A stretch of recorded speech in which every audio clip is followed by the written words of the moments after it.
Hello and welcome to my YouTube channel RT trader. तो दोस्तों आज हम इस वीडियो के माध्यम से स्टॉक मार्केट के बारे में कुछ बेसिक जानकारी प्राप्त करेंगे।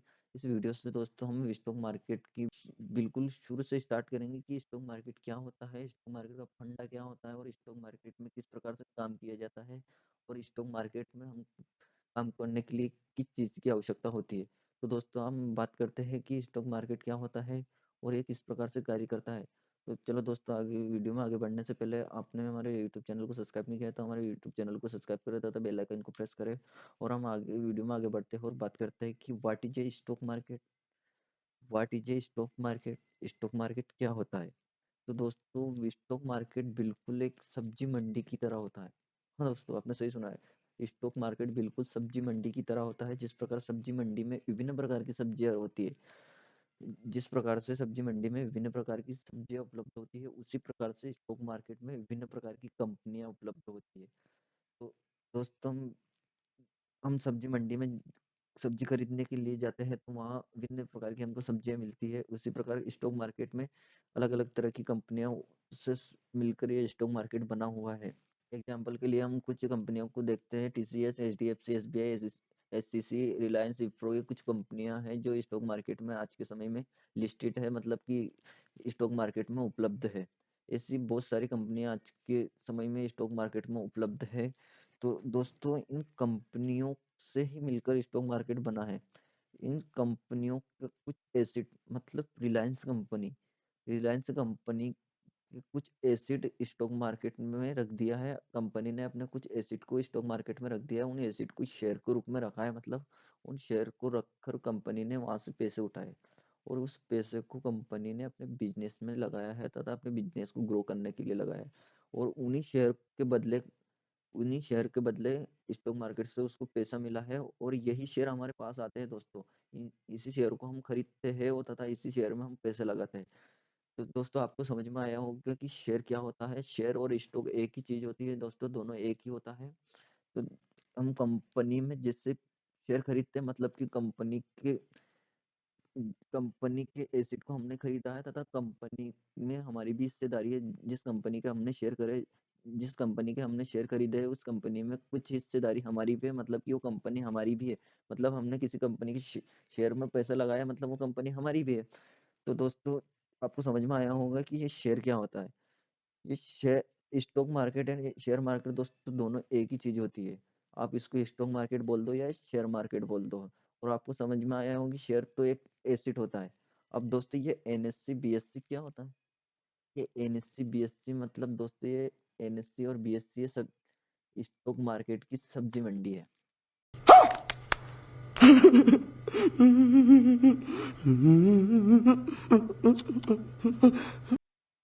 क्या दोस्तों, ये स्टॉक मार्केट की सब्जी मंडी है।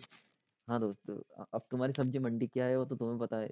जिस प्रकार हमको सब्जी खरीदने के लिए मंडी में जाना होता है, ठीक उसी प्रकार से हमको शेयर को बाय और सेल करने के लिए एक्सचेंज के पास जाना होता है। अब एक्सचेंज क्या होता है, ये एक्सचेंज दोस्तों, ये जो एनएससी बीएससी सब्जी मंडी है यही एक प्रकार का एक्सचेंज है।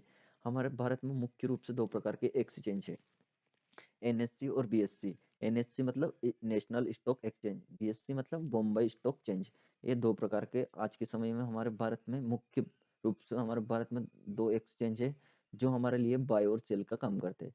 जिस प्रकार दोस्तों हमको सब्जी खरीदने के लिए मंडी में जाना होता है, हम सब्जी खरीदने के लिए डायरेक्ट खेत में तो नहीं जा सकते, हमको मंडी में जाना होता है। ठीक उसी प्रकार से हमको किसी कंपनी का शेयर बाई करने के लिए हमको एनएससी या बीएससी एक्सचेंज के पास जाना होता है। अब एनएससी और बीएससी एक्सचेंज के पास जाने का मतलब, जैसे कि हमको कोई शेयर बाय करना है तो बीएससी में कोई स्टॉक बाय करना है तो हम बीएससी के exchange Bombay stock exchange Mumbai जाना होगा। ऐसा नहीं दोस्तों, आज के समय में हमारे जो एनएससी और बीएससी स्टॉक एक्सचेंज है वो हमारे ट्रेडिंग एंड डीमेट अकाउंट से, जो इस ब्रोकर में हम trading and demat account open करवाते हैं, उससे जुड़ा रहता है।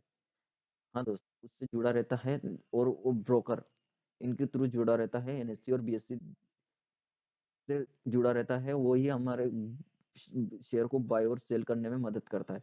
जैसे कि हमको रिलायंस का कोई दो शेयर बाय करना है तो दोस्तों हमको रिलायंस के दो शेयर बाय करने के लिए एनएससी या बीएससी दोनों में से एक एक्सचेंज से बाय करना होगा।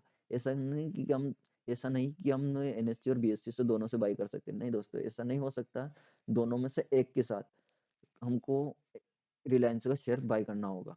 तो दोस्तों ठीक उसी प्रकार बाय करने के लिए भी एनएससी और बीएससी की आवश्यकता है, और सेल करने के लिए भी हमको एनएससी और बीएससी की आवश्यकता होती है। तो दोस्तों आपको समझ में आया होगा कि ये एक्सचेंज क्या होते हैं। ये एक्सचेंज हमारे बीच में बायर और सेलर के बीच की कड़ी होती है, जो दोनों को मिलाने का काम करते हैं। और दोस्तों यही इन्हीं के कारण डिमांड और सप्लाई की चेन को सफल बनाया जाता है। दोस्तों आज के समय में जो है ना, ये शेयर का भाव और ऊपर नीचे होने का यही कारण है कि डिमांड और सप्लाई। जिस शेयर की डिमांड अधिक होगी दोस्तों, उसकी प्राइस अधिक होगी। जैसे कि कोई भी चीज बाजार में, दोस्तों अपन सब्जी मंडी का एग्जांपल ही ले लेते हैं, कि सब्जी मंडी में हम गए सब्जी लेने, और वहां पर हमको डिमांड है टमाटर की, और सब्जी मंडी में टमाटर बहुत कम मात्रा में उपलब्ध है, और सबसे ज्यादा डिमांड है सब्जी मंडी में टमाटर की। जो लोग जिधर देखो उधर ही टमाटर खरीदना चाहता है, और टमाटर की कमी है सब्जी मंडी में। तो दोस्तों टमाटर की डिमांड ज्यादा है लेकिन सप्लाई कम है। इस कारण से टमाटर का उस मंडी में सबसे भाव अधिक होगा, क्योंकि वहां पर डिमांड अधिक है और सप्लाई कम है। ठीक उसी प्रकार से इस स्टॉक मार्केट में भी ऐसा ही होता है। जिसकी डिमांड अधिक है और सप्लाई कम है, उस शेयर का प्राइस अधिक होता है। जैसे कि रिलायंस रिलायंस कंपनी के शेयर की डिमांड अधिक है, और उसकी सप्लाई है, इसको सब खरीदना चाहता है, बेच कोई नहीं चाहता है। तो दोस्तों इस शेयर की प्राइस बहुत अधिक हो जाएगी, क्योंकि वहाँ पर डिमांड बहुत अधिक है और सप्लाई बहुत कम है। इसी प्रकार से इस मार्केट में शेयर का प्राइस डिमांड और सप्लाई के ऊपर चलता है। दोस्तों डिमांड और सप्लाई के अलावा और बहुत सारी चीजों के ऊपर भी चलता है। कंपनी का बैलेंस शीट, कंपनी का फेस वैल्यू, कंपनी का रेवेन्यू, कंपनी का बहुत सारा फंडामेंटल को चेक किया जाता है, उसके ऊपर भी इन्वेस्ट किया जाता है। लेकिन दोस्तों मुख्य कारण जो है इस मार्केट का है वो डिमांड एंड सप्लाई। जिस चीज की डिमांड बहुत अधिक होगी, उसी चीज का प्राइस बहुत अधिक होगा, और जिस चीज की सप्लाई बहुत अधिक होगी और डिमांड कम होगी, उससे उस शेयर का प्राइस बहुत कम होगा। क्योंकि सप्लाई अधिक होने के कारण कोई उसको खरीदना नहीं चाहेगा, क्योंकि सब लोग उसको बेच रहे हैं तो कोई खरीदना नहीं चाहेगा। यदि उस शेयर का फंडामेंटल और उसका डेटा और उसका जो रेवेन्यू और फेस वैल्यू अच्छी है, तो उसको कोई इन्वेस्ट करेगा, क्योंकि आगे भविष्य को देखते हुए कोई उसमें इन्वेस्ट करेगा। दोस्तों हम वीडियो में आगे की ओर बढ़ते हैं और बात करते हैं कि व्हाट इज इंडेक्स, इंडेक्स क्या होता है, और why we need index, index की आवश्यकता हो। दोस्तों आपने आपकी स्कूल की पढ़ाई की होगी, उसमें आपने देखा होगा कि आपकी जो बुक होती है, उसके फ्रंट पेज के बाद एक सेकंड पेज होता है, उस पर लिखा रहता है इंडेक्स। हाँ दोस्तों, उसमें रहता है इंडेक्स। उस इंडेक्स में हमें हमारी बुक के बारे में पूरी जानकारी रहती है। इस बुक में हम आगे क्या पढ़ेंगे, इस बुक में हम आगे किस प्रकार का ज्ञान प्राप्त करेंगे, और इस बुक के अंदर हमें किस किस प्रकार की चीजों को देखने को मिलेगा। ठीक उसी प्रकार स्टॉक मार्केट में भी इंडेक्स होते हैं। स्टॉक मार्केट में मुख्य रूप से दो प्रकार के इंडेक्स होते हैं, जिन्हें बोलते हैं सेंसेक्स जो बीएससी का इंडेक्स होता है, निफ्टी जो एनएससी का इंडेक्स होता है। इस निफ्टी को निफ्टी 50 भी बोला जाता है।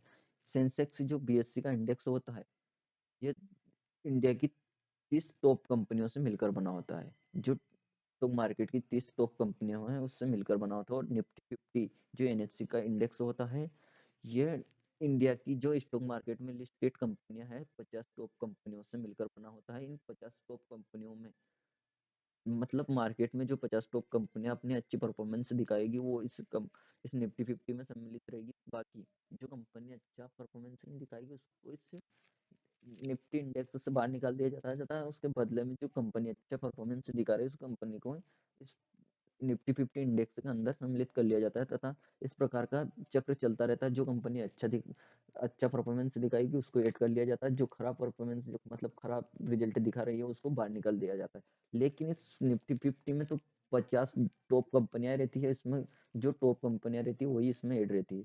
तो दोस्तों आज हमने बात करा है स्टॉक मार्केट के बारे में, कुछ बेसिक जानकारी प्राप्त हुई। तो thank you for watch full video.